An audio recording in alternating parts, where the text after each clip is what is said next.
মানব জাত মানুষ হিসাবে আল্লাহ তাআলা আমাদেরকে সৃষ্টি করেছেন। পৃথিবীতে এমন কোনো প্রাণী নেই যার প্রাণ নেই।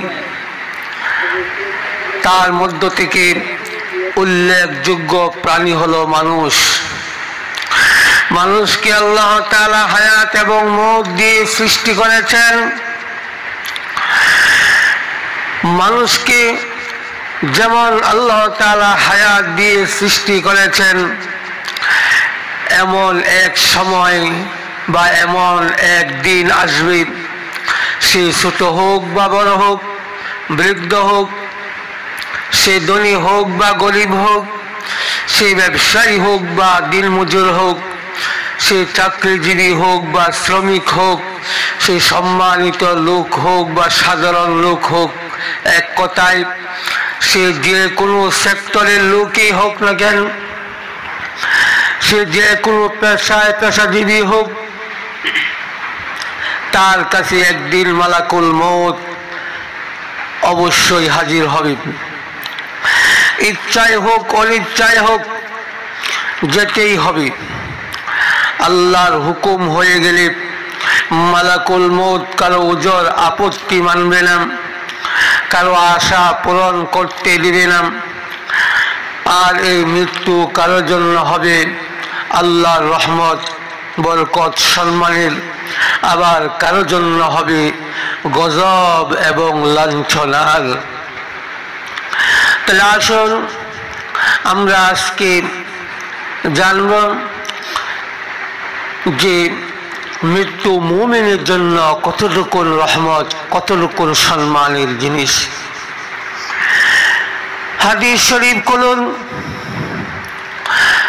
عن عبد الله بن عمر قال رسول الله صلى الله عليه وسلم تحفة المؤمن الموت। হযরত আব্দুল্লাহ ইবনে আমর রাদিয়াল্লাহু তাআলা আনহু থেকে হাদিস বর্ণিত। আল্লাহর প্যারা নবী জনাব রাসূলুল্লাহ সাল্লাল্লাহু আলাইহি ওয়াসাল্লাম বলেছেন যে একজন ঈমানদার মুমিন ব্যক্তির উপঢৌকন বা উপহার হচ্ছে মৃত্যু। এই মৃত্যুর মাধ্যমে আল্লাহ তাআলা একজন মুমিন ঈমানদার ব্যক্তিকে আল্লাহ তাআলা উপহার দান করেন। হযরত হুসাইন রাদিয়াল্লাহু তাআলা আনহু বলেন, আল্লাহর প্যারা নবী জনাব রাসূলুল্লাহ সাল্লাল্লাহু আলাইহি ওয়াসাল্লাম বলেছেন, আল মাউতু রাইহানাতুল মুমিন, যে মৃত্যু হচ্ছে মুমিনের জন্য সুগন্ধি ফুল বাগান। মৃত্যু হচ্ছে ঈমানদারদের জন্য ফুলের একটি বাগান, সুগন্ধিযুক্ত একটি ফুলের বাগান। হযরত আব্দুল্লাহ বিন আমর রাদিয়াল্লাহু তাআলা আনহু তিনি আরো বলেন যে আল্লাহর প্যারা নবী জনাব রাসূলুল্লাহ সাল্লাল্লাহু আলাইহি ওয়াসাল্লাম বলেছেন, আদ-দুনিয়া সিজনুল মুমিন ফাইদা ফারাকাদ দুনিয়া ফারাকাস সিজনি, যে দুনিয়া হলো মুমিনের জন্য একটি জেলখানা। একজন মুমিনের জন্য দুনিয়াটা হচ্ছে জেলখানা। ফাইদা ফারাকাদ দুনিয়া ফারাকাস সিজনি, যখন সে দুনিয়া মৃত্যুর মাধ্যমে ত্যাগ করে তখন সে যেন জেলখানা থেকে মুক্তি লাভ করে। অর্থাৎ দুনিয়া নামক জেলখানা থেকে একজন মুমিনকে আল্লাহ তাআলা মৃত্যুর মাধ্যমে তাকে এই দুনিয়া নামক জেলখানা থেকে আল্লাহ তাআলা তাকে মুক্তি দান করেন। হযরত উবাদা বিন সামিত রাদিয়াল্লাহু তাআলা আনহু বলেন, আল্লাহর পয়গম্বর জনাব রাসূলুল্লাহ সাল্লাল্লাহু আলাইহি ওয়াসাল্লাম বলেছেন, মা আলাল আরদি মিন নাফসি তামুত, জমিনের উপর যে আত্মা মৃত্যুবরণ করিবে বা জমিনের উপর যে মুমিনের মৃত্যু হবে ওয়ালাহা ইনদাল্লাহি খায়রুন, তার জন্য মহান আল্লাহ তাআলার কাছে কল্যাণ রয়েছে, মঙ্গল রয়েছে, সফলতা রয়েছে। লা তুহিব্বু আন তারজিয়া ইলাইকুম, এবং সে তোমাদের কাছে ফিরে যেতে চাইবে না। তোমাদের কাছে যখন সে দুনিয়ার জমিন থেকে সে যখন আল্লাহর দরবারে চলে যাবে, তখন সে আল্লাহর দরবার থেকে, আল্লাহর কাছ থেকে সে দুনিয়া আসা আবার পছন্দ করবে না। ওয়ালাহা নাঈমাদ দুনিয়া ওয়া মা ফিহা, অথচ ওই পৃথিবীর জমিনের মধ্যে তার অনেক সহায় সম্পদ রয়েছে, অনেক নিয়ামত রয়েছে, বাড়িঘর রয়েছে, ইমারত রয়েছে, ছেলে মেয়ে বাবা সন্তান রয়েছে, বাগ বাগিচা, সুন্দর মনোরম বাগ বাগিচা রয়েছে। এত কিছু থাকার পরেও মৃত্যুর মাধ্যমে যারা আল্লাহর কাছে চলে যাবে তারা দ্বিতীয়বার আর দুনিয়াতে আসতে যাবে না। হযরত বেলাল বিন সাদ রাদিয়াল্লাহু তাআলা আনহু বলেন, ইন্নাকুম লাম তাখলুকু লিল ফানাই, আল্লাহ তাআলা তোমাদেরকে ধ্বংস করার জন্য তৈরি করে নাই। তোমরা মনে করতেছো মৃত্যু হয়ে গেলেই শেষ। না না না, মৃত্যু হয়ে গেলেই শেষ নয়। মৃত্যুর মাধ্যমে তোমার জীবন, তোমার সবকিছু শেষ হয়ে যায় না। আল্লাহ রাসূল বলেছেন, ইন্নাকুম লাম তাখলুকু লিল ফানা, আল্লাহ তাআলা তোমাদেরকে সমূলে ধ্বংস করার জন্য, মৃত্যুর মাধ্যমে তোমাদেরকে একেবারে ধ্বংস করে দেওয়ার জন্য আল্লাহ তাআলা তোমাদেরকে তৈরি করে নাই। ইন্নামা খুলিকতুম লিল খুলুদিল আবাদা, আল্লাহ তাআলা তোমাদেরকে স্থায়ী এবং চিরদিনের জন্য তৈরি করেছেন। ইন্নাকুম তানতাকিলুনা মিন দারি ইলা দার, তবে আল্লাহ তাআলা তোমাদেরকে মৃত্যুর মাধ্যমে এক ঘর থেকে আরেক ঘরে স্থানান্তর করেন। আল্লাহ তাআলা এক ঘর থেকে আরেক ঘরে আল্লাহ তাআলা তোমাদেরকে নেন।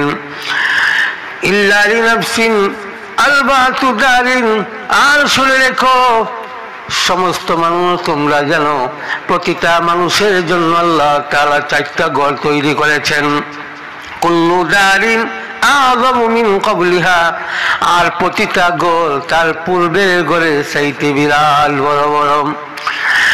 আউয়ালু বাতনুল উম্মি, প্রথম নম্বর ঘর হলো মায়ের উদর, মায়ের পেট, যা একেবারে ছোট এবং সংকীর্ণ, যার মধ্যে সীমাবদ্ধতা রয়েছে।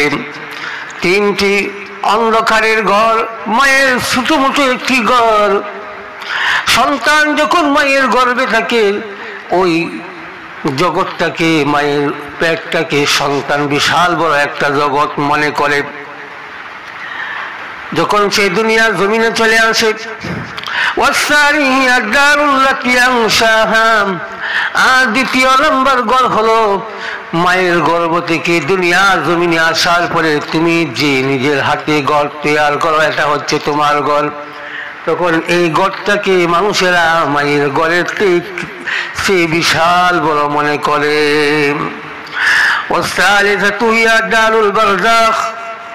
তৃতীয় নম্বর ঘর হলো বরজখের ঘর। বরজখের ঘর দুনিয়ার ঘরটাই কি বিশাল বড়।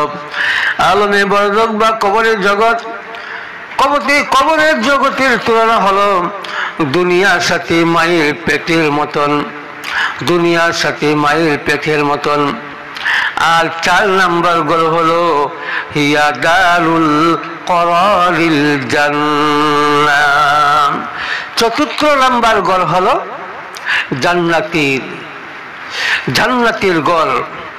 আল্লাহ তাআলা এই জান্নাত নামক ঘর আল্লাহ তাআলা আমাদের জন্য তৈরি করে রাখছেন, যা পূর্বে 3টার চাইতে বিশাল বড়, যার কোনো তুলনাই হতে পারে না। হযরত সুলাইমান বিন আমির আল-হুব্বালি রাদিয়াল্লাহু তাআলা আনহু বলেন, একজন মুমিন ব্যক্তির উপমা হলো মায়ের গর্ভের সন্তানের মতন। ইযা খরাজা মিন বাতনিহা বাকা আলা মাখরাজিহি যখন সে মায়ের পেট থেকে বের হয়, সন্তান যখন মায়ের পেট থেকে বের হয় তখন সে বের হওয়ার কারণে কান্দে। ইদা খরাজা মিন বাতনিহা বাকা আলা মাখরাজিহি। এই সন্তান মায়ের পেট থেকে বের হওয়ার সময় কেন বের হইতেছে এর জন্য সন্তান কাঁদে। হাত্তা ইদা রাল দুআ ওয়া রাদিয়াম। যখন সেই সন্তান দুনিয়াতে আসে যখন সে আলু বাতাস দেখতে পায় এবং মায়ের দুধ পান করে, লাম ইউহিব আইয়ারজিয়া ইলা মাকানিহি। তখন এই সন্তান আর পূর্বের ঘরে যেতে চায় না, অর্থাৎ মায়ের পেটে মধ্যে যাইতে চায় না। তখন দুনিয়ার জমিনটাকে বিশাল বড় বাড়ি মনে করে।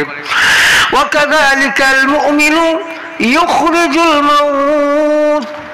এমনি ভাবে মুমিন ব্যক্তি মৃত্যুকে ভয় করে। ওয়াকাযালিকাল মুমিনু ইউজজিউল মাউত। এমনি ভাবে মুমিন ব্যক্তি মৃত্যুকে ভয় করে। ফাইযা মাযা ইলা রাব্বিহি। যখন সে তার রবের কাছে চলে যায়, লাম ইয়াহিব আইয়ারজিয়া ইলা দুনিয়া কামা লাম ইয়াহিব। এমনি ভাবে একজন মুমিন ব্যক্তি যখন দুনিয়ার জমিন থেকে তার রবের কাছে চলে যায় তখন সে ব্যক্তি আর দুনিয়াতে ফিরে আসতে চায় না। কিন্তু যারা অপরাধী, পাপিষ্ঠ, জালিম, তাদের অবস্থা কেমন হবে? আল্লাহ পাক বলেন, ওয়ালাউ তারা ইযিল মুজরিমুনা নাকিসু রুউসিহিম ইনদা রাব্বিহিম রব্বানা আবসারনা ওয়া সামি'না ফারজি'না না'মাল সালিহান ইন্না মুকিনুন। আল্লাহ পাক বলেন, ওয়ালাউ তারা ইযিল মুজরিমুনা নাকিসু রুউসিহিম ইনদা রাব্বিহিম। তুমি যদি দেখতে যখন অপরাধীরা, পাপিষ্ঠরা, জালেমেরা তাদের রবের কাছে মাথা নত করে বলবে, রব্বানা আবসারনা, হে আল্লাহ তুমি মরার পরে কি করবাম? হুজুররা বলতো বিশ্বাস করি নাই, আর নিজের চোখে দেখলাম। ওয়াসামি'না, হুজুররা এই পরকাল সম্পর্কে বলতো, শুনতাম কিন্তু বিশ্বাস করি নাই, আর নিজের চোখে শুনলাম, দেখলাম। ফারজি'না না'মাল সালিহা ইন্না মুকিনুন। আল্লাহ এখন আমাদেরকে পৃথিবীর জমিনে আবার পাঠাইয়া দেন, আমরা অনেক নেক কাজ করব, অনেক ভালো কাজ করব। পাপীদের এই আর্তনাদ থাকবে। কিন্তু একজন মুমিন ব্যক্তি কখনোই আল্লাহর কাছে যদি চলে যায়, সে দুনিয়াতে আর দ্বিতীয়বার ফিরে আসতে চাইবে না। কারণ আল্লাহর নাজ নিয়ামত যখন তার চোখের সামনে ভেসে যাবে, দুনিয়া তার কাছে তুচ্ছ মনে হবে। এই দুনিয়াটা তার কাছে নগণ্য মনে হবে, তুচ্ছ মনে হবে। সেই জন্য দুনিয়ার অট্টালিকা, ইমারত, আত্মীয় স্বজন, সহায় সম্পত্তি তার কাছে মূল্যহীন হয়ে যাবে। আসলে দুনিয়াটা মূল্যহীন। আল্লাহ পাক বলছেন, আল্লাহ রাসূল বলছেন, দুনিয়াটা আল্লাহর কাছে মূল্যহীন। কিন্তু এই মূল্যহীন দুনিয়াকে নিয়ে আমরা টানা হেঁচড়া করে পরকালের দামি জগৎকে আমরা ধ্বংস করে দিতেছি। সেই দিন আমাদের বুঝে আসবে যখন দুইটা চোখ বন্ধ হয়ে যাবে, মালাকুল মউত আমাদের সামনে যখন উপস্থিত হয়ে যাবে, পরকালের দৃশ্য যখন আমাদের চোখের সামনে ভেসে যাবে, তখন আমাদের চোখ খুলে যাবে। আসলে আল্লাহ রাসূল যে বলেছেন দুনিয়াটা তুচ্ছ, আল্লাহ পাক বলছেন দুনিয়াটা তুচ্ছ, দুনিয়াটা একটা দুঃখার ঘর, প্রতারণার ঘর। সেই দিন আমাদের বুঝে আসবে। কিন্তু হাজার আফসোস করলেও সেই দিন ইঞ্চি পরিমাণ কোনো আমাদের উপকার হবে না, ফায়দা হবে না।